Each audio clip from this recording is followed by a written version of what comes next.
So today's topic will be the explosion in the hospital and the fake news around it and the history of fake news by the terrorist side. And we'll get to that in a minute. Just a couple of quick updates on what's going on in Israel. Of course, the main story is this hospital story. But another major story is Joe Biden, the U.S. president, visited Israel. I think I should probably repeat what I said yesterday in or the day before when the reality show title question in the title was is America Israel's closest ally? And the answer is yes, closest as in closer than all the others. Are they fully supporting Israel? So that's a question to ask. Some of the rhetoric by Joe Biden is he said, unlike the Holocaust, this time we're not going to just stand by, which is, it's very nice to hear. But on the other hand, another bit of news that comes out today, I don't think it's a coincidence that it happens when Biden is there, is that Israel will allow humanitarian aid into Gaza from Egypt. Now, again, this humanitarian aid is not in exchange for anything. The hostages are still there. There's no sign of life other than that one propaganda video of one hostage.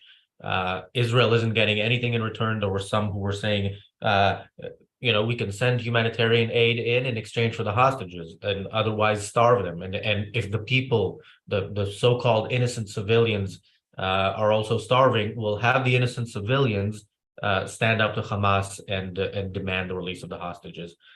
But of course, that isn't happening. Israel is giving its enemies the fuel that they need to keep fighting.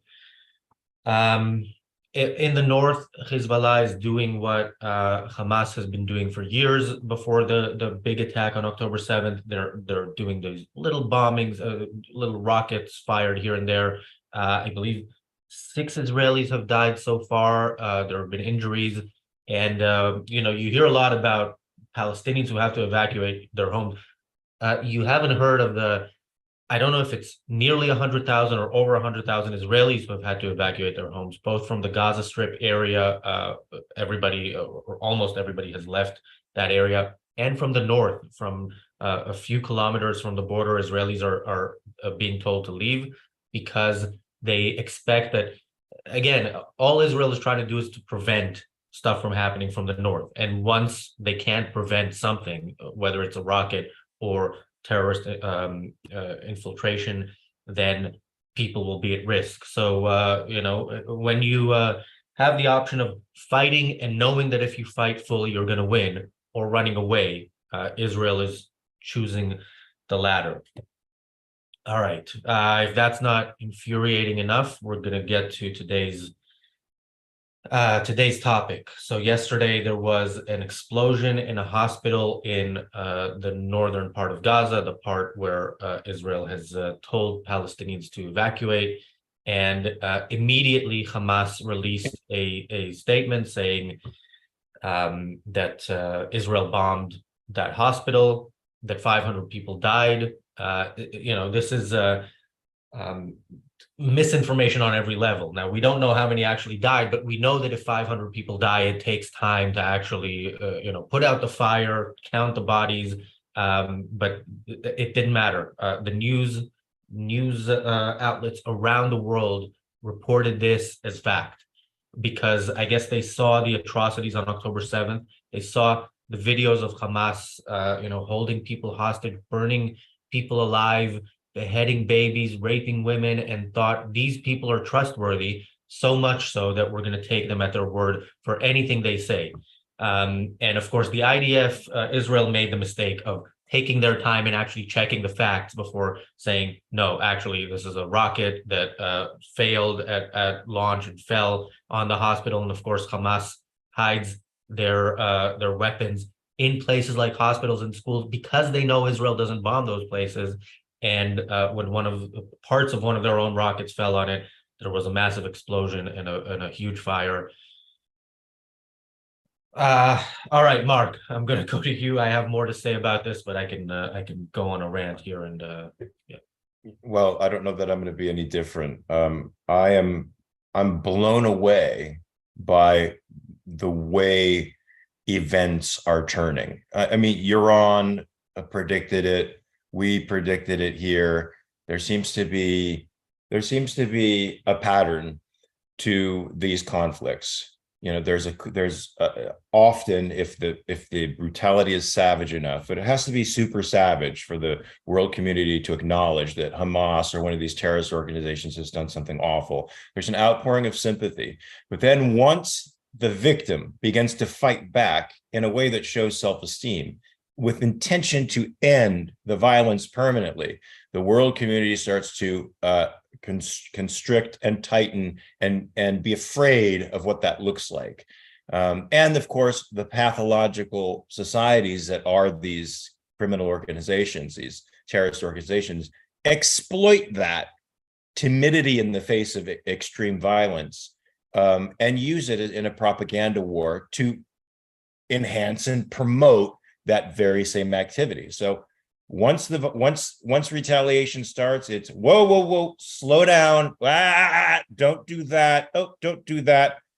Of course, it's impossible for a victim to defend himself with a referee on the outside telling him he can't do the things he needs to do to end the threat. It's disappointing to see the rhetoric of Benjamin Netanyahu, which is, we're going to obliterate Hamas, we're going to end them, and then to watch him capitulate slowly. But we knew this was going to happen. It's a shame to watch our own president and our Secretary of State talk tough and then go over there and actually sit down with the boss and sit down with Palestinian terrorist organizations and attempt to negotiate with them. I think what we have to get to the heart of is why this is happening. I mean, I think objectivists are the ones who have the actual answers as to why this is happening. But it's going to happen over and over again. I've lost faith that even Israel has the self-esteem to defend itself fully against the insane people out there. And what's even more troubling, sorry to go on a rant again, is how widespread the acceptance of Palestinian violence has become. So I think we owe this to decades of anti-colonialist education that's sort of imbued our youth, our Gen Zers and millennials with this concept that Israel and any Western culture is colonial, and that colonialism is connected to a type of oppression and violence that should be fought by any means necessary. And so you have the irony of quote unquote leftist supposed people who are peaceniks celebrating the beheading of children and the raping of women, advocating for it, and even saying something like, "We are Palestine." For anybody who thinks there's a distinction between the population that elected Hamas and supports them by about 80%, and the terrorists themselves, it's too difficult to tell the differences there, if there is one. And it's not your responsibility to tell the difference. It's your responsibility to end the threat. I'm super pissed. Super pissed. Well, you posed the question of whether Israel still has the self-esteem to defend itself. I think they lost that after 1967. And in 73, I think they faced an existential threat and didn't face it properly, and it's only gotten worse since. But so John Wass yesterday on the reality show made a point about how the enemy is using our morality against us, and of course not our morality as an objectivist, but the Western commitment to altruism, and this is a great example of that, because this propaganda machine works perfectly. Something like this happens, Hamas is prepared. This is what they live for. I've said in the past, I don't know if this is quite accurate, but I've said, the only thing they love more than dead Israeli children is dead Palestinian children, because it mobilizes their useful idiots in the West, in the media, among politicians, among academics, and of course, this was no different. They immediately started the blame was immediately put on Israel. The claim that this was an Israeli missile was not questioned. The claim of 500 dead was not questioned. Uh, there was this press conference with the head of the hospital surrounded by bodies. In normal countries, the hospital isn't involved in propaganda, but this is not a normal. It's not a country. They're not normal. They're evil, and of course, the West is aiding and abetting them. And there was so I want to remind people of one of the great Palestinian misinformation campaigns, which was in 2000, and I believe it was two, when I believe after March 2002, where pretty much every day there was a terrorist attack in Israel. Israel went on a ground operation in the West Bank. They went into the town of Jenin, which is a terrorist hotbed, and immediately you saw headlines around the world. The number 500 was also thrown there. 500 Palestinians dead, massacre, and so on. Israel didn't say much in response. Later on, when the facts came out months later, and the propaganda, had already done its job, the actual numbers came out, which was 52 people were dead on the Palestinian side, most of whom were terrorists. 23 soldiers, IDF soldiers, were dead. Israel, I think, should have bombed that area from above, not sacrificed 23 of its own soldiers. Probably more than 500 would have been dead, but it doesn't matter. The propaganda machine works, and it works, with this help, and necessary part of it, which is the people who are on the side of the terrorists in the West. Yeah, and with the people who are on the innocent dupes, and I don't know how many of those constitute the folks who are on the side of the terrorists in the West. I'm sure many college students are dupes. What they don't realize is that Hamas, Islamic Jihad, Hezbollah, the state of Iran, not necessarily the people who are actually resisting the mullahs, but the mullahs in Iran are pathological. They're pathotypes. They are sociopaths. They have no conscience. They have a convenient relationship with right and wrong, and they're not, and they love to use misinformation and lies, because the only thing that matters is winning to them. That's it. They are that type of person, the type of person that you see in the movies, oftentimes portrayed as the head of a corporation. That's these guys, and that makes them an extremely formidable opponent to fight for anybody who lacks self-esteem, because that's what they use to win. They use your self-doubt, your inability to connect to the brutality of what they are, and to the need to actually fight to defend yourself. You can only fight people like that if you're sure of your mind, if you're sure of the evidence of your senses, if you're sure of the course of action you must take to survive. And there's none of that certainty here. It's been undone, as you sort of implied, by altruism. Altruism is the big enemy here. It's the moral compass that the sociopaths use to direct all of the action in the ways that they want it to go. Well, you mentioned college students, and yeah, by and large, when you're young, you can get away with things. You have an excuse. You can maybe grow up and make amends. I saw this video of a college professor from Cornell. I think he is way past the point of having any excuses on this. Let me actually just tell you his name, because I have it here. It's Russell Rickford from Cornell. I tweeted or quote tweeted the video of him at a pro Hamas rally, talking about the atrocities, specifically about the atrocities, and saying it was exhilarating. You repeated that word, exhilarating, and saying something about how this is a challenge to the monopoly on violence. And again, this is somebody who is teaching at university. When you send your kids to university, you probably hope that they will turn out to become better human beings in many respects.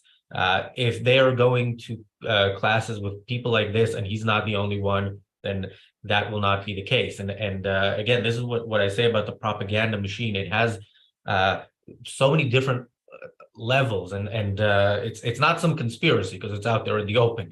This is a professor will say stuff like this, and some people will buy it. You can hear in the speech.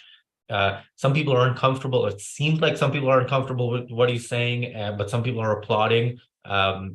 And again, they're applauding the actual atrocities that he's talking about. So, Razi, does it feel to you like it's 1930 again?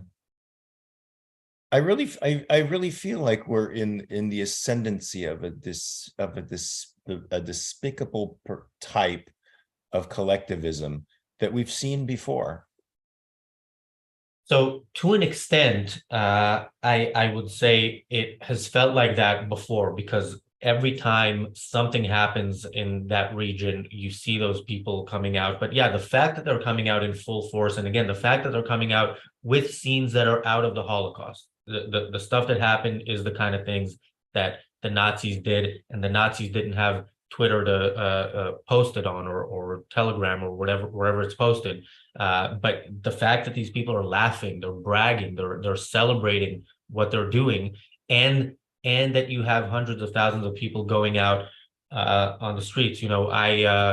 I never say things like, as a Jew or stuff like that. I don't identify as a Jew in any way. I don't follow the religion, as you know. But my last name alone, they're not going to ask me, do you keep kosher, if they're coming for people with a Jewish last name. So yeah, in that sense, I fear it as well. And in the general sense of Jewish last name or not, I don't want to see the world descend into what we saw in the previous century. But yes, I am afraid that in many ways we are going there. I mean, there's just such wide acceptance of the narrative the Palestinians put out. The one thing that they are very good at is a command of social media. I think they pay bots in Malaysia. They pay people in Malaysia to pile on anybody who supports Israel. I've been in that situation. I've seen the way they pile on you. They use the same memes. They use the same fake statistics. They use the same fake maps. They decontextualize everything. And if you have a half a brain cell, it's not too hard to work your way through that stuff.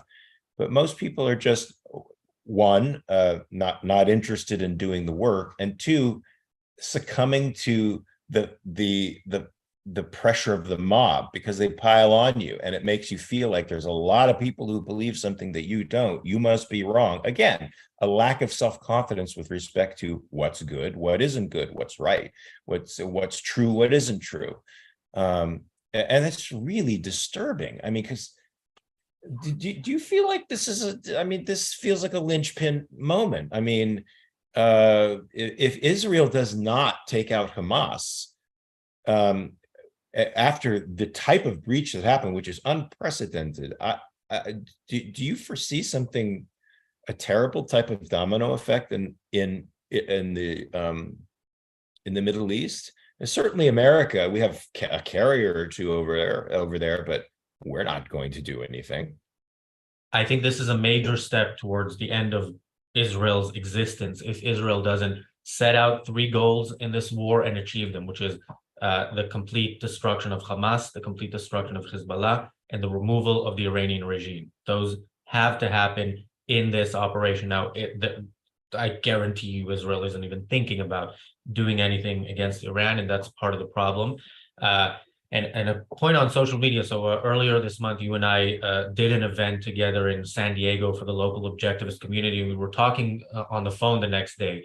And topic of Twitter or X came up, and I told you how do you I asked how do you deal with that? Like it would it would starting to argue with these people that I see there like would depress me, would ruin my day if I spend 10 minutes on it. Now I've spent the last 2 weeks on Twitter, and one of the things that I saw uh last night after the facts came out was uh you would see everywhere the pro Hamas people um say, well, how does an explosion that big happen if it's not a bomb? It doesn't happen Oh from my rockets. God. Oh my And, God. That one killed me. Go ahead. and there was another one which was they already admitted it, and there was and then they would give this screenshot of an Israeli Twitter influencer who said the IDF bombed this hospital, who also bought into the Hamas lie at first, and then he deleted that tweet, and then he explained this is the news that came out. We've seen the facts since, but yeah, they so they'll latch on to anything. And again, I have zero expectation of the terrorists in Gaza, the random people around the world tweeting. But when I see the news reporting this as news, the mainstream, again, I was watching Sky News. They were reporting this as fact hours after the actual facts came out. You see the UN condemning it even more hours after, something like 10 hours later.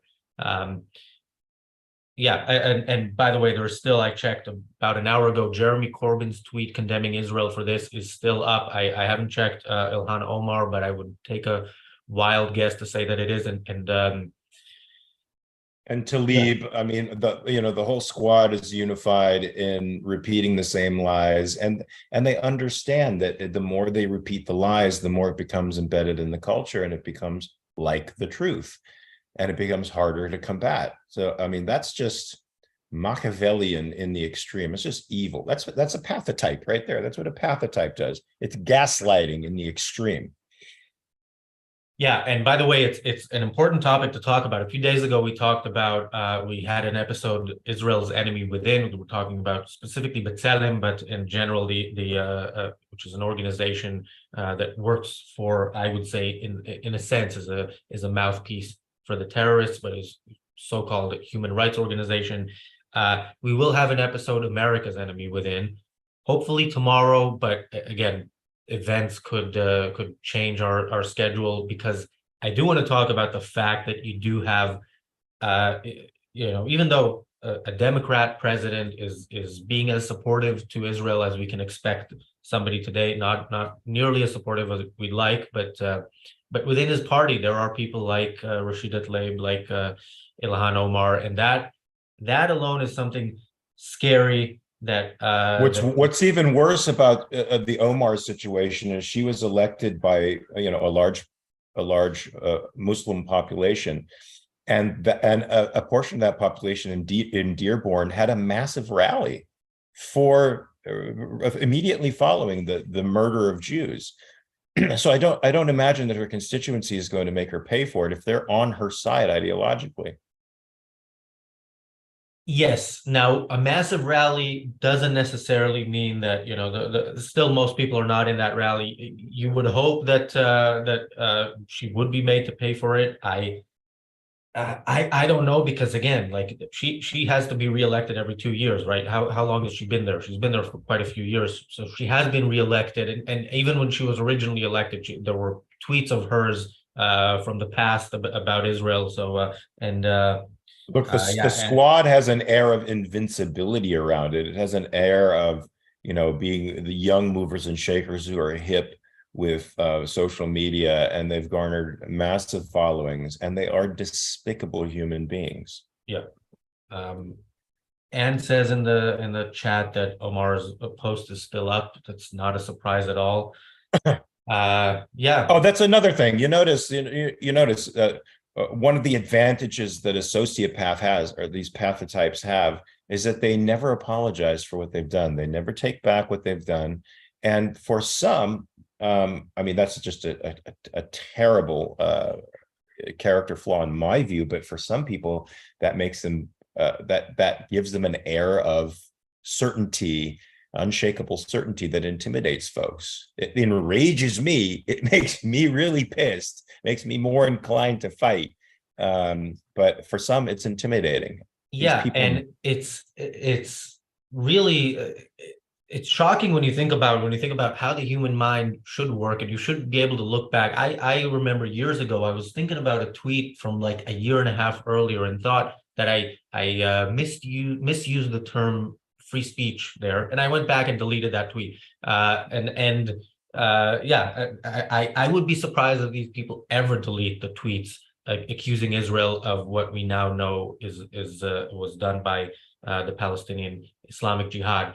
Um, yeah, and of course, in yesterday's Twitter wars, part of what I saw was again this Israeli influencer who at the first moment bought the Palestinian lie, tweeted about it, then deleted it and explained, which is the right thing to do when you make a mistake. But no, I mean when your whole approach to life is a mistake as a starting point, which is where these people are, then everything within that is legitimate by their values.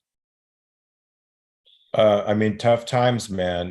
The only thing we can do is keep putting the message out there and trying to get people to think rationally about this and trying to get people to stand up for good and to realize that sometimes standing up for good and right is not pretty. You're going to have to strengthen your resolve. You're going to be afraid to do it because you're liable to get hurt while you're doing it. But the long-term effect of not doing it is far, far, far worse. Yeah, and at the Ayn Rand Center UK, we will continue to do this. We will continue to be here every day, including weekends with the Daily Objective. The reality show is only on weekdays for now, but we are only covering this topic for the time being. If you think this episode is valuable or anything else we've done on this topic, please share it. If you think it might help anybody, any individual, it's not just sharing on Facebook and tweeting and retweeting. If there's anybody who you think is has bought some of the lies, there are many out there. You can buy just a few of them. If you think somebody has bought into some of them and this might help them reconsider, then please consider sharing that with them. We had a super chat from Apollo Zeus. I'm not sure I mentioned that, but thank you, Apollo. And we will be live with the reality show in a few minutes, like 2 minutes. We will be talking about Israel versus Israelis. Yes, I stole that title from Dr. Peikoff, who did a talk, America versus Americans, during the so-called war on terror. And therein lies the rub. Therein lies the rub. It's the decent and the virtuous are dissenting against one another, torn, conflicted. There's no unanimity of ethics. And so we are more or less helpless in front of an enemy who is united and certain in ethically, even though they're evil. Yeah. So we will be on that show in like a minute and a half. I'll see you then. And of course, the Daily Objective and the reality show go back to their normally scheduled time tomorrow. Thank you, Mark, for joining me today. Thanks, everybody. And we'll see you over on the reality show. Peace. Bye.